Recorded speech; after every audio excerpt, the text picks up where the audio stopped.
राधे राधे भक्तजनों, अब आप सुने आरी बारी सोना री बारी की कहानी।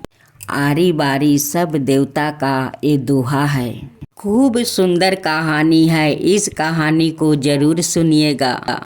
आरी बारी सोना री बारी, जिम में बैठी कन्या कुंवारी। कई पूजे दासा माता दियरा, बाऊजी री बारी पूजे शीतला माता री बारी पूजे बोदरी री बारी पूजे गणेश जी। सूरज भगवान री बारी पूजे गजनंद जी।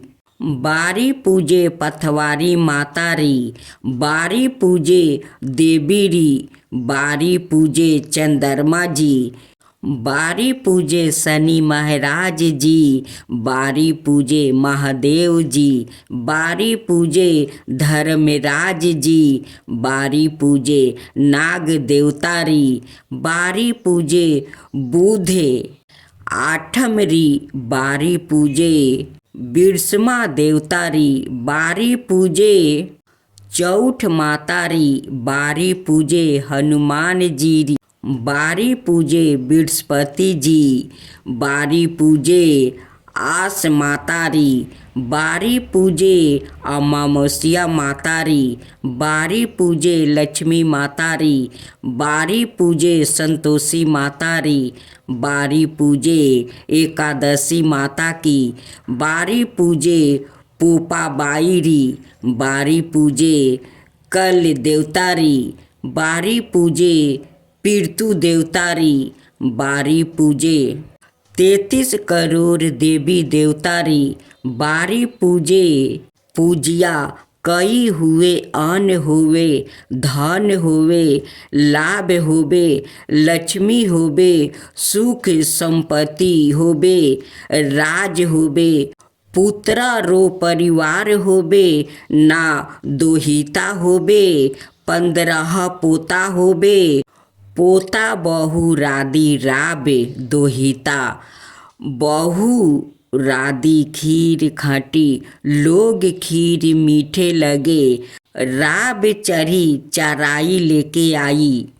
दासा माता टूटी कई देई खोर खाम रो भेस देई पग में बिछिया देई माथे टीको देई मुरनी वाली नथ देई बाह भर चुरिया देई फूल भर सेज देई सास बहू री जोरी देई माँ बेटी री जोरी देई ननद भौजाई री जोरी देई देवरानी जेठानी यह री जोरी देई अमर सुहाग देई भरे मोती थाल देई पथवारी माता पथवारी धरनी लाज रखियो।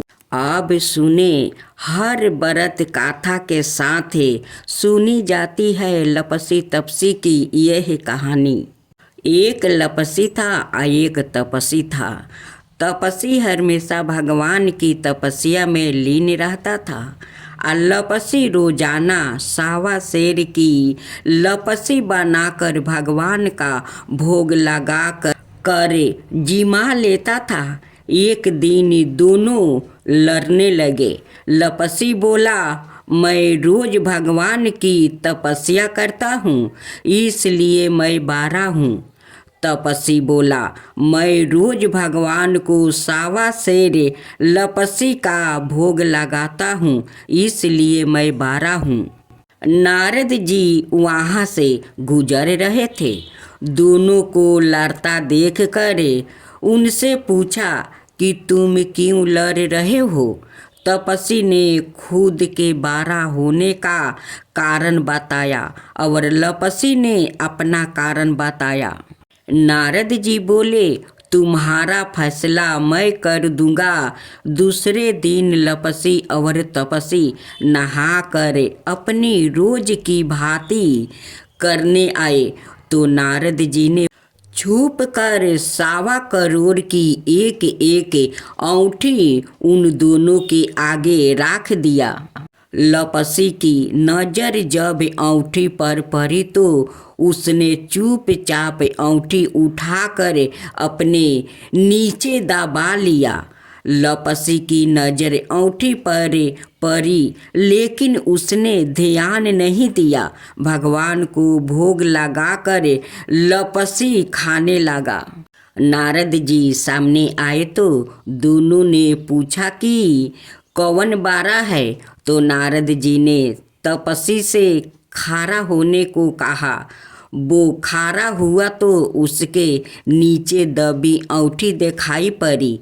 नारद जी ने तपसी से कहा, तपस्या करने के बाद भी तुम्हारी चोरी करने की आदत नहीं गई, इसलिए लपसी बारा है और तुम्हें तुम्हारी तपस्या का कोई फल भी नहीं मिलेगा।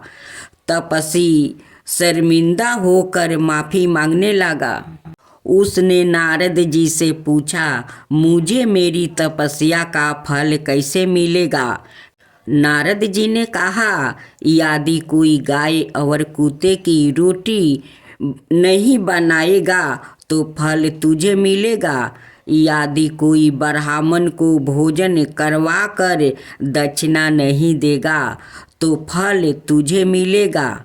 यदि कोई साड़ी के साथ ब्लाउज नहीं देगा तो फल तुझे मिलेगा। यदि कोई दिए से दिए जलाएगा तो फल तुझे मिलेगा।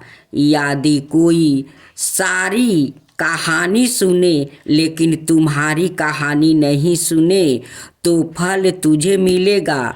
उसी दिन से हर व्रत कथा कहानी के साथ लपसी तपसी की कहानी भी सुनी और कही जाती है।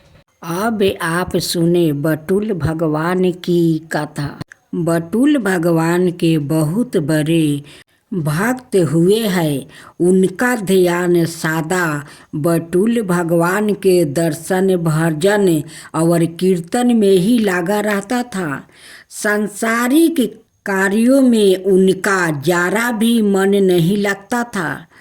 वो एकादशी व्रत के प्रति पूर्ण निष्ठावान थे।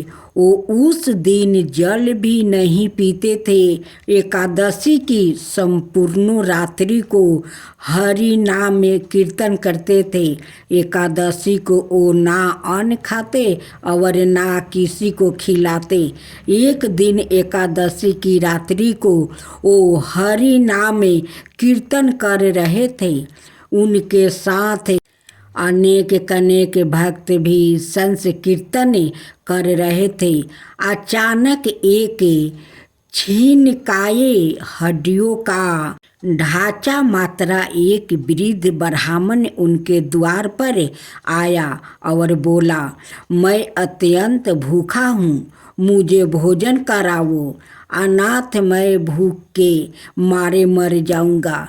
श्री नामदेव जी बोले, मैं एकादशी को ना अन्न खाता हूँ और ना अन्न किसी और को खिलाता हूँ। अत ब्राह्मण देवता प्रातः काल सूर्योदय का इंतजार करो, व्रत का पारण करे, आपको भर पेट भोजन कराऊंगा। ब्राह्मण बोला, मुझे तो अभी ही भोजन चाहिए, मैं 120 बरस का बूढ़ा हूँ। एकादशी व्रत 8 बरस से लेकर 80 बरस तक के लोगों के लिए है। मैं भूख से मर जाऊंगा और तुमको ब्रह्म हत्या का पाप लगेगा। श्री नामदेव जी ने कहा, ब्राह्मण देवता, चाहे कुछ भी हो जाए, मैं आपको भोजन नहीं करा सकता। कृपया आप सुबह तक प्रतीक्षा करें। श्री नामदेव जी के ऐसे व्यवहार के प्रति अनाए ग्रामवासियों ने नामदेव जी को निष्ठुर कहा और ब्राह्मण को भोजन देना चाहा, परंतु ब्राह्मण ने भोजन लेने से इनकार कर दिया। और कहा, यदि मैं भोजन ग्रहण करूँगा तो सिर्फ और सिर्फ नामदेव से ही करूँगा। श्री नामदेव जी ने जब ब्राह्मण को भोजन ना दिया तो कुछ ही समय में उसके प्राण निकल जाएगा। वहाँ उपस्थित सभी लोग श्री नामदेव जी के प्रति अपशप कहने लगे और उन्हें हत्यारा कह कर संबंधित करने लगा।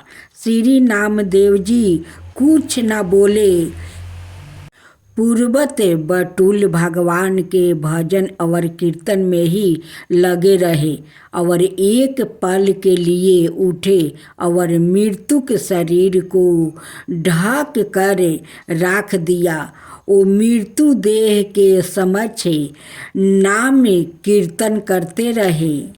प्रातःकाल श्री नामदेव जी ने व्रत पारण किया और एक चीता बनाई। सवाए उस ब्राह्मण के पाथरी शरीर को अपनी गोद में लेकर चीता पर बैठ गया। चीता को प्रज्वलित किया गया। जब आग की लपेट श्री नामदेव जी तक पहुँचने ही वाली थी तो अचानक वो ब्राह्मण उठा और श्री नामदेव जी को उठाकर चीता से बाहर कूद पड़ा। जब तक नामदेव जी कुछ समझ पाते वो बूढ़ा अंतर्ध्यान हो गया।